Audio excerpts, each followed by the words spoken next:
भव्य भारत को देखिए कई भेष में कुछ दिन तो गुजारिए उत्तर प्रदेश में। नमस्कार, मैं हूं ज्ञानेश शुक्ल। यूपी का ज्ञान में आज चर्चा करेंगे देश के अग्रणी प्रदेशों में शुमार उत्तर प्रदेश के स्थापना दिवस की। 24 जनवरी यानी आज है उत्तर प्रदेश दिवस। देश का हृदय स्थल माना जाता है उत्तर प्रदेश। इस प्रदेश की हजारों वर्षों की गौरवशाली परंपराओं को, उसकी यात्रा को जानेंगे, समझेंगे और जानेंगे कि कैसे पड़ी उत्तर प्रदेश दिवस मनाने की परंपरा, इसके पीछे किसकी प्रेरणा थी। जानेंगे उस प्रेरक हस्ती के बारे में, क्यों ये विचार उनके मन में आया ये दिवस मनाने को लेकर। सर्वविदित है कि उत्तर प्रदेश का इतिहास अति प्राचीन है। 4000 वर्षों से भी अधिक पुराना है यहां का इतिहास। वैदिक युग में यहां की सभ्यता खूब फली फली, खूब यहां पर उन्नत संस्कृति यहां पर हुआ करती थी।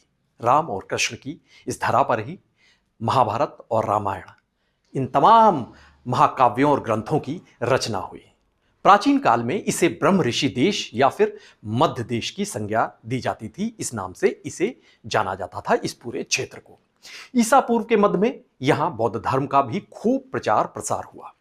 फिर यहां पर नंद और मौर्य वंश, इन वंशों का आधिपत्य हुआ, इनका शासन हुआ।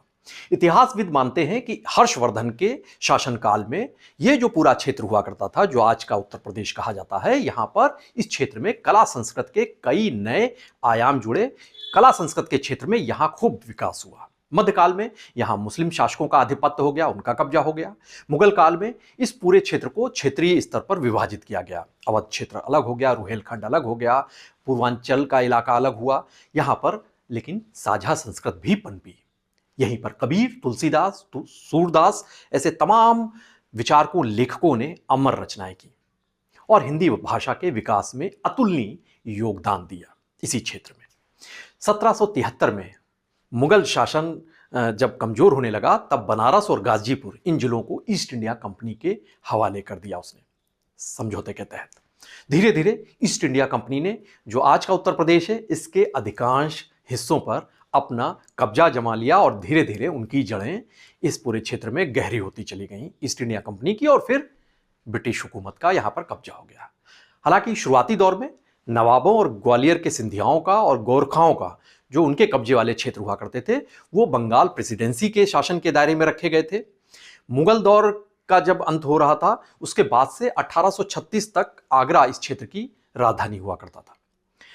लंबे समय तक, अकबर के समय के बाद से ही आगरा एक बड़ा केंद्र हुआ करता था। 1856 को अवध को मुख्य आयुक्त के अधीन कर दिया गया। यहां पर नवाबों का शासन हुआ करता था। जनवरी 1858 में लॉर्ड कैनिंग ने दिल्ली डिवीजन को छोड़कर उत्तर पश्चिमी प्रांत का गठन किया और इलाहाबाद को इस नवगठित प्रदेश की राजधानी घोषित किया।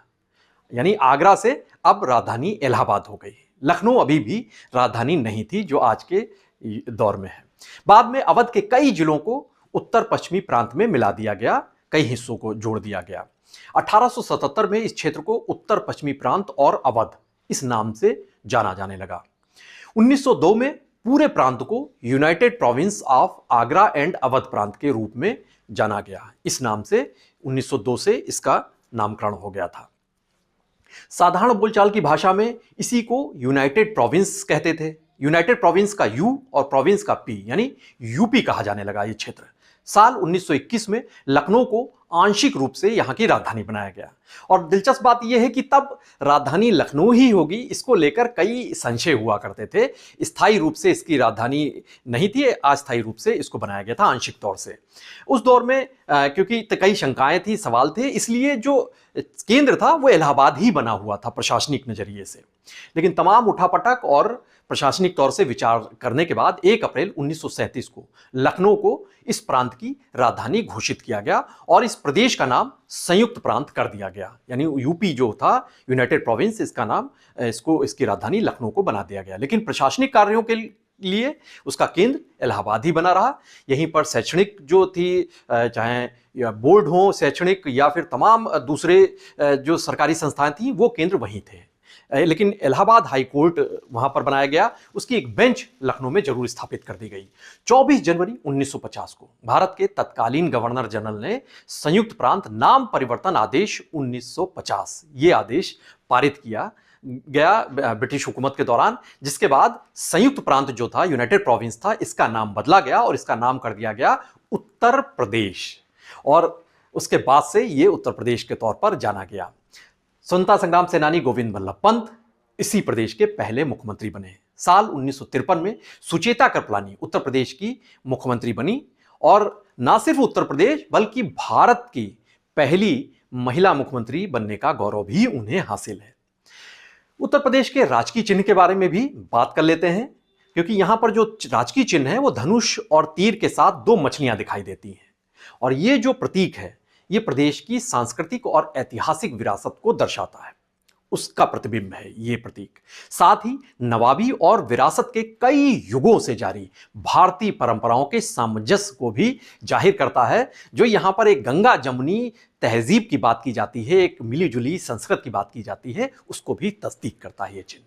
अपने अस्तित्व में आने के बाद से इस सूबे ने कई बदलाव देखे। 9 नवंबर 2000 का वक्त आया, तब उत्तर प्रदेश के हिमालयी जो क्षेत्र थे, पहाड़ी क्षेत्र थे, हिमालय से के वो सारे क्षेत्रों को अलग किया गया और एक नया राज्य सामने आया और उस राज्य को कहा गया उत्तराखंड। उत्तर प्रदेश का बंटवारा हुआ। यूं तो उत्तर प्रदेश का गठन 24 जनवरी 1950 को कर दिया गया, लेकिन लंबे वक्त तक उत्तर प्रदेश दिवस मनाने जैसी कोई परंपरा नहीं थी, ऐसी कोई यहाँ की ट्रेडिशन कोई ऐसा नहीं रखा गया था। उत्तर प्रदेश दिवस मनाने का सबसे पहला विचार आया महाराष्ट्र की एक शख्सियत के जहन में, और ये थे उत्तर प्रदेश के राज्यपाल राम नाईक।